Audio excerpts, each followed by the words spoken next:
So the Chancellor's announced today that legislation to mean that the fiscal rules are only assessed once rather than twice a year, but also makes it clear that we'll continue to produce 2 forecasts a year, full 5-year economic and fiscal forecasts, which will include forecasts for the fiscal aggregates included in the Chancellor's fiscal target. So there'll be no loss of transparency from the perspective of the public, Parliament, and taxpayers having an understanding of the state of the public finances and the outlook for them. I think the implication is that there won't necessarily be responses from policy to our forecasts in the spring. It'll be more of a kind of health check on the state of the public finances and on where the economy is heading, and a waypoint on the way toward an autumn budget, which will be the focus of fiscal policy making.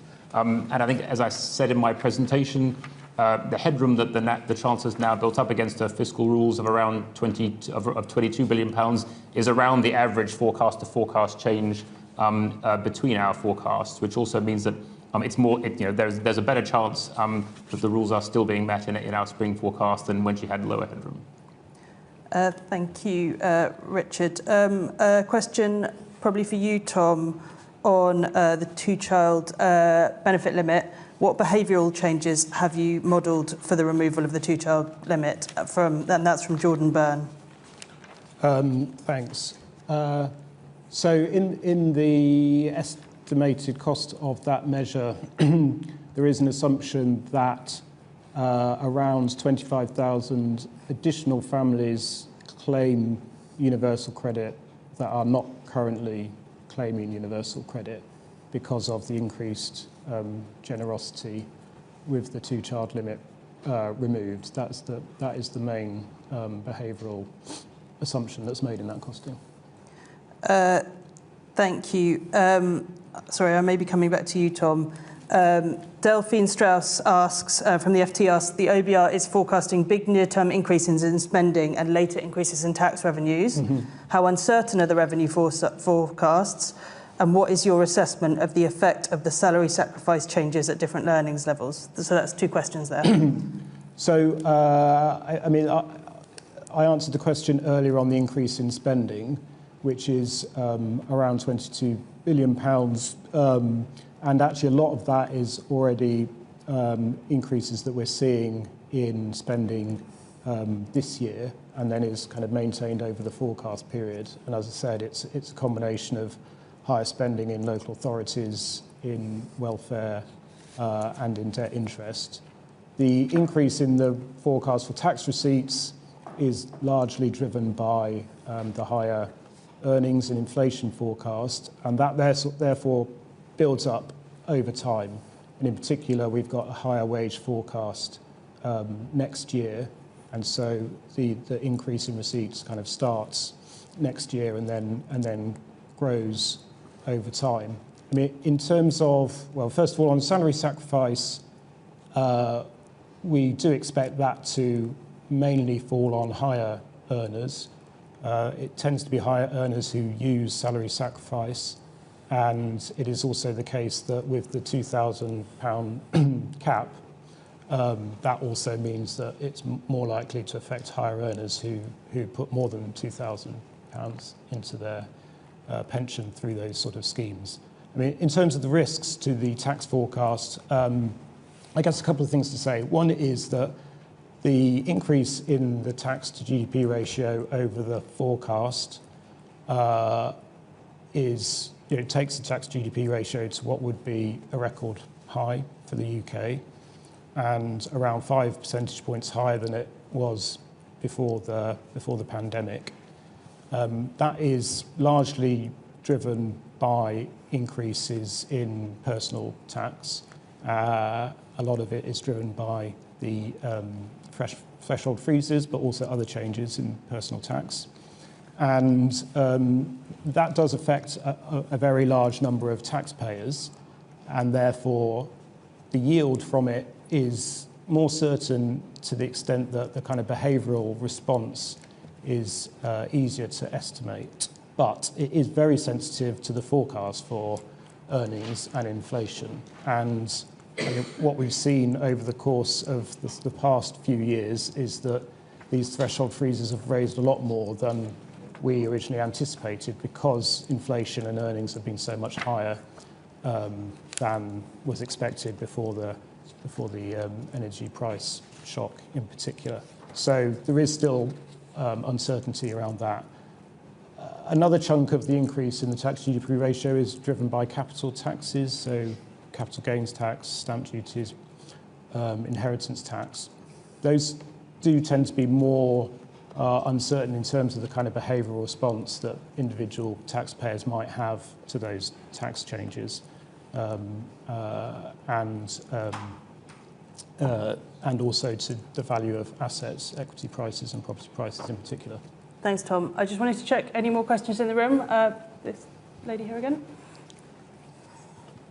Thank you. Yeah, I just got a couple, if that's okay. So Rachel Reeves said the damage from austerity and a chaotic Brexit and the pandemic were worse than we thought. Is she right to blame everyone else? And then secondly, I was just hoping to ask, when did you tell the Chancellor that stronger wage growth would boost receipts? Was it on the 31st of October in the final pre-measures forecast? David, do you want to take the first of those? I think the judgment on productivity really now is really about looking back over the period since low productivity growth began. And that's really, there's a kind of pretty clear watershed around the time of the global financial crisis, 2000, which is what, 17 years ago. And I think our story there is that you would expect very big shocks like that to be very disruptive of output. I mean, the banking sector collapsed in the UK, pretty much. That's what happened. Financial conditions extremely difficult for households and for companies for several years, not just a few months after that. And what we've tried to do is kind of look through those big shocks, and we've had two more recently, as I was saying earlier, to try and discern an underlying path for productivity.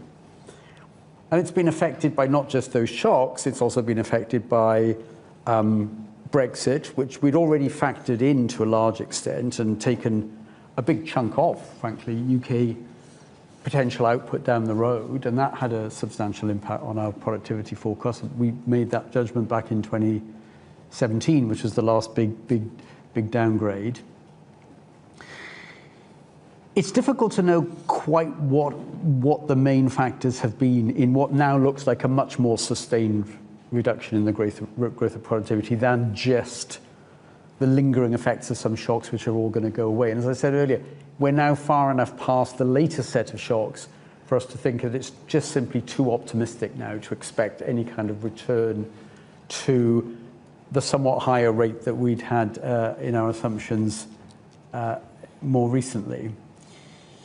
Quite what the factors are, one can point at a whole range of them, and there's been an awful lot of academic work on this. Some of them reflect a sort of pessimism that really applies to most rich countries, because there's been a slowdown in productivity, pretty much across the board. I mean, there's a view, Robert Gordon wrote a very long book about this a few years ago, basically saying that we discovered all the things that were really strong boosters of productivity, and sort of get used now to going back to a lower rate of productivity than we've seen over the last 150 years. So his view was that it was nothing specific to the UK. It was just about technological advance slowing down. We've discovered lots of the things that generated the high productivity we've seen over 150 years. Difficult to know whether that pessimism is justified. In our own assessment, we at least looked at one thing, which is the sort of optimistic side of that, which is that AI is the new, the ultra-optimists would say, it's the new electricity. We're much more guarded in that, but we took account of something at least on the upside, which is really why our downgrade in productivity growth in the bigger picture of history is actually not that large. It's not trivial, but neither is it sort of changing the whole trajectory of the UK economy. It's a 0.3 downgrade from 1.3 to 1%. And we also had a question on when you told the Chancellor about stronger earnings in the forecasts. Yeah, so as we set out in the foreword to the document, one of the things which we try to do is make sure that our forecasts are as stable as possible over the course of the forecast exercise, so that it's only really new information that's available in the outside world that changes our view of things. That's one of the reasons why we do these summer supply stock takes about what we think of the underlying trend rates of productivity, as well as try to get other macroeconomic judgments into our forecast in early rounds. Unfortunately, I can't go into the details of all the specifics of our forecast in every round, but you get all the detail when we do publish our EFO at the end of the process. We'll take a question here. Thanks. David, you mentioned Brexit just there. There's been a recent paper that has come up with much bigger figures for the impact of Brexit, between 6 and 8% lower GDP relative to the counterfactual.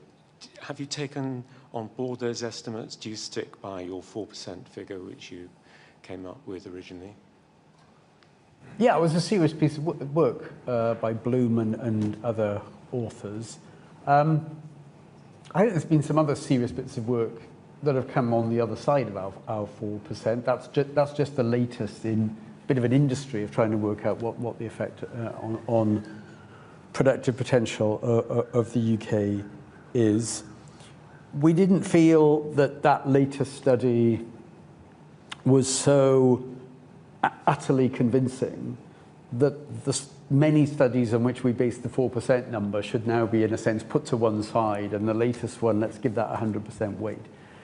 So we haven't made an explicit adjustment for that in the latest productivity forecast. I mean, we'll see how things play out. It's a pretty difficult judgment to make, and that paper uses different techniques, one of which, from memory, is to kind of create a sort of doppelganger of the UK economy by looking at many other countries and trying to sort of create an alternative vision of the UK which didn't have Brexit, and by stripping out things that were in common with other countries.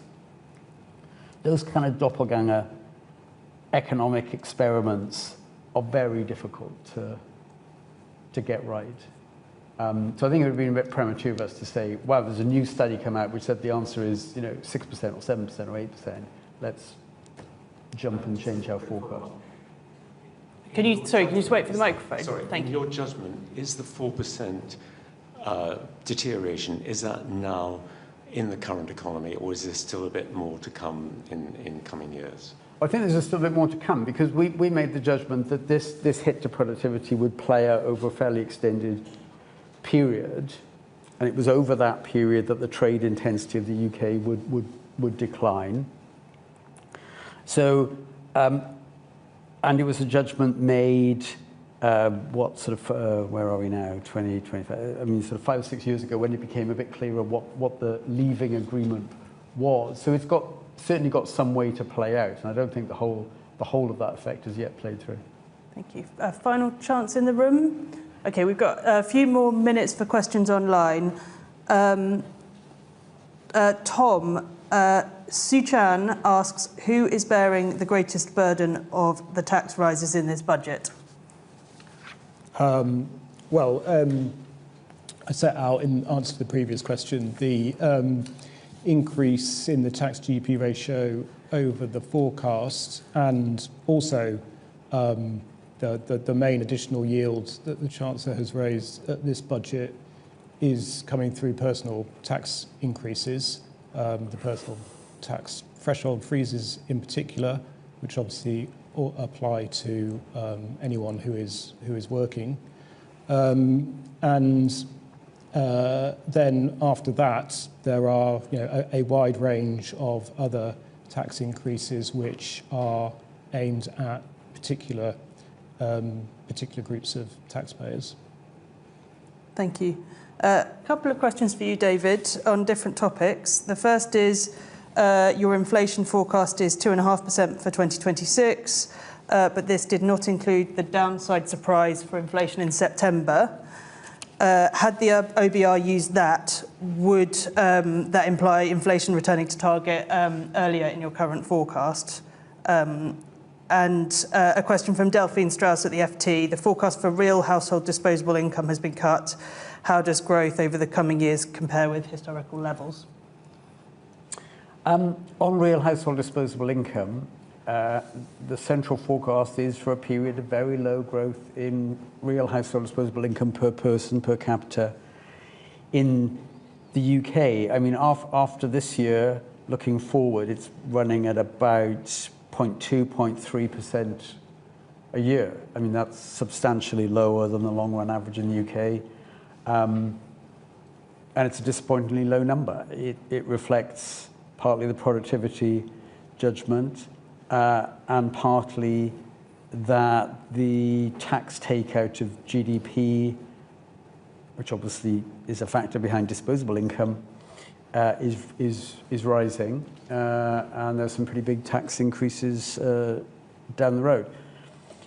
So it's hardly surprising, given those things, that you get a pretty low growth in real household disposable income. Again, on the central forecast, and there are risks either side of that. On inflation, if I remember correctly, the September figure, the question was about the September figure, yeah. I think. Well, we certainly, so that would have been published in October. I mean, we certainly had access to that, and we're going to adjust our forecast in the light of that. So I don't think it's quite right to say that, we ignored that. Obviously, 1 month's number, can jump around for all kinds of reasons. We certainly also took account in projecting forward into next year. I think the biggest effect comes through of the sort of reduction a bit in the price level, and therefore the inflation rate in 2026 from some of the budget measures. But I suppose the story of the forecast is that relative to where we were in March, there have been somewhat higher inflationary pressures, and therefore it takes a bit longer on our central forecast anyway for consumer price inflation to get back to the target. But it does get back there. It's now during the course of 2027 rather than next year. Thank you. And we've got time for just one more question. And it's going to be from the room in a late twist. Anna Gross again from the FT. Why did the planning and infrastructure bill and also some of the employment support measures not boost your GDP growth forecast, which I think the Treasury was very much hoping that they would? I'm going to ask you to take that one and wrap us up, Richard. I mean, the short answer is that they're still going through Parliament. Some of the important details are yet to be specified, in particular for employment rights, the probation period, which is one of the key details to understand, to estimate its impact on things like labour supply and business employment decisions, are things which are yet to be specified. They're going to be in secondary legislation, so we're going to have to wait the details on those bits of legislation before taking them into account in our forecast. Thank you, Richard, and David and Tom. So I'm afraid that's all we've got time for this afternoon. Apologies to those whose questions online we didn't get to. Do get in touch with us, and we're very happy to follow up afterwards to try and answer your question.